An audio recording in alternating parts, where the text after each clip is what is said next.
আমি প্রথমে জানতে চাইবো যে আমাদের দর্শকদের জন্য বলবেন যে এই বিষয়টা আসলে অনেকে জানে না যে আখিরি চাহার সোমবারটা আসলে কি। আপনাকে ধন্যবাদ। শুধু দর্শক শ্রোতা, আসলে আখিরি চাহার সম্বা হচ্ছে এমন একটা দিন, এটা ফার্সি ভাষা, আখিরি মানে শেষ, আর চাহার সম্বা বলতে গেলে এখানে বুধবার বলা হয়েছে। তার মানে নবী করিম সাল্লাল্লাহু আলাইহি ওয়াসাল্লামের জীবনের জন্য শেষ বুধবার। এই শেষ বুধবারটা এ কারণে যে এরপরে নবী করিম সাল্লাল্লাহু আলাইহি ওয়াসাল্লাম আর মাত্র 5 দিন পৃথিবীর মধ্যে বেঁচে ছিলেন, তারপরে তিনি ইন্তেকাল করেছেন আর কি। মানে সফর মাসের শেষ বুধবার, এরকম শেষ বুধবার সফর মাসে। এটা ঠিক আছে, কিন্তু মূলত এখানে রেওয়ায়েত ভিন্ন ধরনের, যে নবী করিম সাল্লাল্লাহু আলাইহি ওয়াসাল্লাম এরপরে 13 দিন তিনি পৃথিবীর মধ্যে বেঁচে ছিলেন। তার মানে 28শে সফর জগতের মধ্যে যে বুধবারটা সেদিন এসেছিল নবী করিম সাল্লাল্লাহু আলাইহি ওয়াসাল্লামের জামানায়। এই সময়টাতে তিনি তার আগের রাতে জান্নাতুল বাকি কবরস্থানে তিনি গিয়েছিলেন।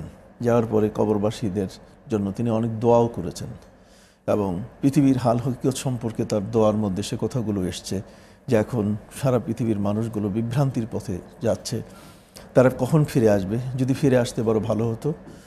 এরপর থেকেই নবী করিম সাল্লাল্লাহু আলাইহি ওয়াসাল্লামের প্রচণ্ড মাথা ব্যথা এবং তার জ্বর শুরু হয় আর কি। এই জ্বরের রোগেই তিনি 13 দিনের মাথায় 12ই রবিউল আউয়াল সোমবার ফজরের সময়, মানে জোহরের সেই সময়টাতে দুনিয়া থেকে তিনি বিদায় হয়ে যান আর কি। তো এই সফরের সময়টা থেকেই এই বুধবার, মানে এই শেষ বুধবার, হ্যাঁ যে বুধবার, সেই বুধবারই নবী করিম সাল্লাল্লাহু আলাইহি ওয়াসাল্লাম যে কঠিনভাবে তিনি জরারোগে আক্রান্ত হচ্ছিলেন। তো এখানে ভিন্ন আরেকটা কথা, কিন্তু সেটা হলো এরপরও 13 দিনের মাথায় কিন্তু আরেকটা বুধবার এসেছিল। এই 2 বুধবারের মধ্যে শেষ যে বুধবারটা, সেটাতে নবী করিম সাল্লাল্লাহু আলাইহি ওয়াসাল্লাম কিছুটা সুস্থ হয়ে উঠেছিলেন, কিন্তু তার অসুস্থতা কাটেনি।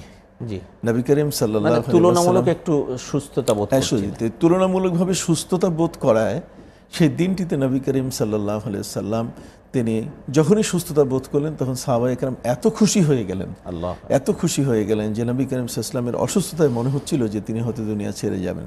কিন্তু প্রকৃত অর্থে নবী করিম সাল্লাল্লাহু আলাইহি ওয়াসাল্লামের অসুস্থতা সামান্যতম একটু দূর হওয়ার কারণে সাহাবায়ে কেরাম মনে করেছেন যে না, আমাদের আর সংখ্যা নেই, সংখ্যা কেটে গেছে। অনেক সময় দেখা যায় যে কোনো রুগী যখন অসুস্থ হওয়ার পরে কিছুটা সুস্থ হয়ে যায়, তখন কিন্তু আশঙ্কা করা সবাই যে না, যে জিনিসটা ছিল সেই জিনিসটা কিন্তু এখন আর হবে না, তার মানে তিনি মারা যাবেন না বা তিনি দুনিয়া ছেড়ে যাবেন না, তিনি পুনরায় সুস্থ হয়ে উঠবেন। তো নবী করিম সাল্লাল্লাহু আলাইহি ওয়াসাল্লামের এই বুধবারে কিন্তু তিনি সুস্থ হওয়ার স্বাভাবিক একটা পর্যায়ে এসেছিলেন।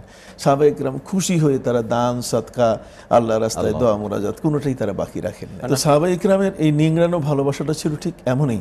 আবু বকর সিদ্দিক রাদিয়াল্লাহু তাআলা আনহুকে নবী করিম সাল্লাল্লাহু আলাইহি ওয়াসাল্লাম এই সময়টিতে ইমামতির দায়িত্ব দিয়েছিলেন, কারণ এমন একটা সময় এসেছিল যে নবী করিম সাল্লাল্লাহু আলাইহি ওয়াসাল্লাম দাঁড়িয়ে যে ইমামতি করবেন সেই ইমামতিটার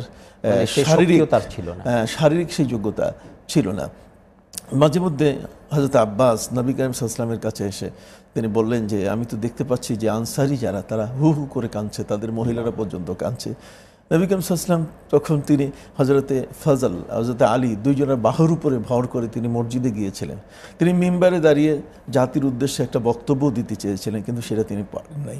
বরং তিনি ওই মিম্বরের নিচের সিঁড়িতে সেখানে বসে তিনি তাদেরকে বললেন যে দুনিয়ার মধ্যে যত নবী সবাই চলে গেছেন, ওয়ামা মুহাম্মাদুন ইল্লা রাসূল কাদ খালাত মিন কাবলিহির রাসূল, আমিও তো একজন নবী, অতএব আমিও জগতের মধ্যে এসেছি, আমাকে সে ধারাবাহিকতা রক্ষা করতে হবে।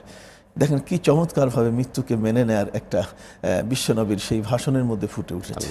তো মূলত এই সময়টাতে হযরত আবু বকর সিদ্দিক রাদিয়াল্লাহু তাআলা আনহু কিন্তু 17 ওয়াক্তের নামাজের ইমামতি করেছিল। আমাদের শিক্ষাটা হলো এই যে আমরা যেন থেমে না যাই, আমাদের কবরে যাওয়ার আগে আখেরাতের জীবনটা যেন আমরা সুন্দর করতে পারি। নবী করিম সাল্লাল্লাহু আলাইহি ওয়াসাল্লাম অসুস্থ হওয়ার আগে তিনি জান্নাতুল বাকি কবরস্থানে গিয়ে যে দোয়াটি করেছিলেন তাতেও প্রমাণ করে যে নবী করিম সাল্লাল্লাহু আলাইহি ওয়াসাল্লাম তিনি জাতিকে বুঝিয়ে দিয়েছেন যে কবর কিন্তু আমাদের মূল ঠিকানা, আমাদের জগৎ ছেড়ে চলে যেতে হবে। আর অপর দিক থেকে নবী করিম সাল্লাল্লাহু আলাইহি ওয়াসাল্লাম এটাও বলেছেন যে রফিকে আলা, আল্লাহর সাথে মিলিত হওয়ার জন্য প্রস্তুতি থাকা দরকার।